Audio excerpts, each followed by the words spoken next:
siyah forması, Büyük Beykoz sevdası bir başkadır. Havası sarı siyah rengimiz, Süper Lig'de gönlümüz, taraftarın hep seninle, sahalarda destan yaz.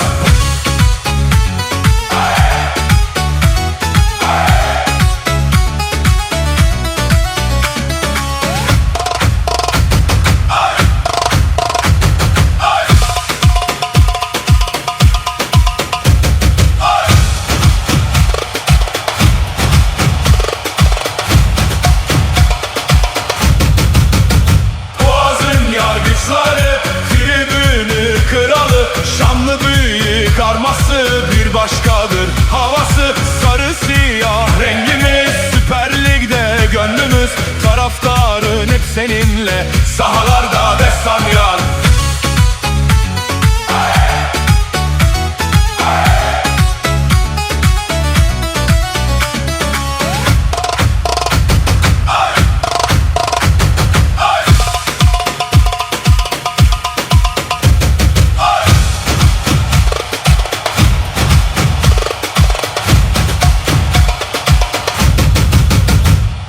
Dört mevsim seninleyiz, her daim peşindeyiz. Sevdamızı sormasınlar, Beykoz ailesiyiz. Yağmurlarda, çamurlarda, deplasmanda, tribünde, ölümüne peşindeyiz. Boğazın yargıçları, tribünün kralı.